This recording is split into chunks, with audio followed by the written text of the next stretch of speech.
Hi everyone, welcome to study spring. आज है 19 मई और आज हम लोग डिस्कस करेंगे नीलम संजीव रेड्डी जी की जीवनी को। बिफोर टू बिगिन, अगर आपको ऐसा लगता है कि चैनल डेडिकेटली वर्क करती है आपके लिए, तो एक बार चैनल को सब्सक्राइब और शेयर जरूर कर दीजिएगा, क्योंकि ये हमें मोटिवेट करती है आपके लिए रोज कुछ नया करते रहने के लिए। नीलम संजीव रेड्डी जो है भारत के सबसे युवा राष्ट्रपति रह चुके। जो नीलम संजीव रेड्डी है, उनका जन्म 19 मई 1913 को आंध्र प्रदेश के अनंतपुर जिले के इल्लूर नामक गांव के एक किसान परिवार में मध्यम वर्गीय फैमिली में हुआ था। वो तेलुगु भाषी परिवार से बिलोंग करते हैं। बचपन से ही वे तेज बुद्धि के बालक थे। वहीं उनके पिताजी जो थे चिन्नप्पा रेड्डी कांग्रेस के कार्यकर्ता के रूप में कार्य कर चुके थे। नीलम संजीव रेड्डी ने भी अपनी पढ़ाई जो है वो अडयार मतलब मद्रास थियोसॉफिकल हाई स्कूल से शुरू की थी। इसके बाद उन्होंने अपनी ग्रेजुएशन की पढ़ाई अनंतपुर के मद्रास यूनिवर्सिटी से एफिलिएटेड एक कॉलेज था जिसे हम लोग गवर्नमेंट आर्ट्स कॉलेज के नाम से जानते हैं, उससे उन्होंने पूरी की। साल 1935 में जब वे 22 वर्ष के थे तो उनकी शादी नागा रुद्रमा के साथ हो गई थी। इन दोनों को शादी के बाद एक बेटा और 3 बेटियां हुई।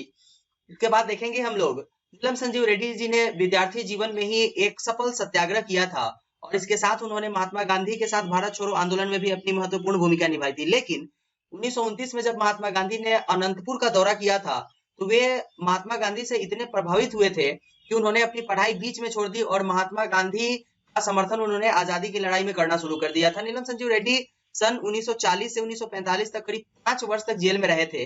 1 जून 1941 से 18 मई 1942 तक बेलूर के जेल में रहे थे। इस दौरान उन्होंने इसके बाद उन्हें सरकार ने छोड़ दिया था, लेकिन भारत छोड़ो आंदोलन जब महात्मा गांधी के द्वारा शुरू किया गया हुआ था तब 11 अगस्त 1942 से 1945 तक अमरावती और बेलूर के जेल में उन्हें रहना पड़ा था, क्योंकि वो महात्मा गांधी के कट्टर जो है वो समर्थक बन गए थे। साल 1936 में नीलम संजीव रेड्डी जी आंध्र प्रदेश प्रोविजनल कांग्रेस कमेटी के सचिव के पद पर नियुक्त हुए और करीब 10 साल तक उन्होंने अपनी सेवा इसके लिए दी थी। इसके बाद 1956 में जब आंध्र प्रदेश राज्य का गठन हुआ था तब नीलम संजीव रेड्डी जी को मुख्यमंत्री बनाकर वहां का बागडोर सौंप दिया गया हुआ था। साल 1977 में रेड्डी जी को लोकसभा के स्पीकर के तौर पर नियुक्त किया गया और इस पद पर उन्होंने पूरी कुशलता के साथ अपना जो है वो काम किया था। साल 1977 में राष्ट्रपति फखरुद्दीन अली अहमद की मृत्यु हो गई और राष्ट्रपति चुनाव हुए जिसमें नीलम संजीव रेड्डी निर्विरोध चुने गए हुए थे।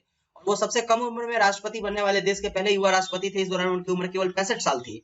साल 1982 तक रेड्डी जी ने राष्ट्रपति के रूप में देश का कमान संभाला था और इस पद पर रहते उन्होंने बहुत सारे काम किए थे, जैसे कि अनुसूचित जाति अनुसूचित जनजातियों के लिए कल्याण संबंधी समिति का गठन उन्हीं के समय में हुआ था और भी बहुत सारे जो है वो काम उन्होंने अपने राष्ट्रपति पद पर रहते हुए किया था। इस तरह 3 अलग अलग सरकार, इंदिरा गांधी की सरकार, मोरारजी देसाई की सरकार और चरण सिंह की सरकार के साथ काम करने वाले जो नीलम संजीव रेड्डी थे वो 1 जून 1996 को 83 साल की आयु में हमेशा के लिए इस देश को छोड़ करके चले गए हुए थे।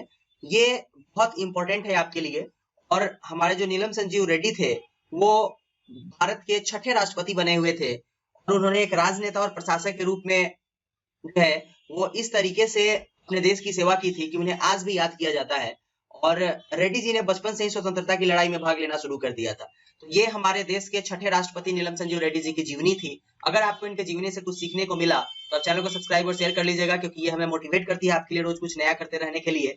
और आज के सेशन में हम लोगों ने नीलम संजीव रेड्डी की जीवनी को देखा। नेक्स्ट डे हम लोग एक नए व्यक्ति की जीवनी को देखेंगे जो कि आपके एग्जामिनेशन पॉइंट ऑफ व्यू से रिलेवेंट होगा, प्लस आपके इन्फॉर्मेशन को कहीं ना कहीं जरूर बूस्ट करेगा। तो आज के सेशन के लिए इतना ही, मिलते हैं नेक्स्ट डे नए वीडियो में। तब तक के लिए thank you, good bye, take care and please subscribe and share this channel.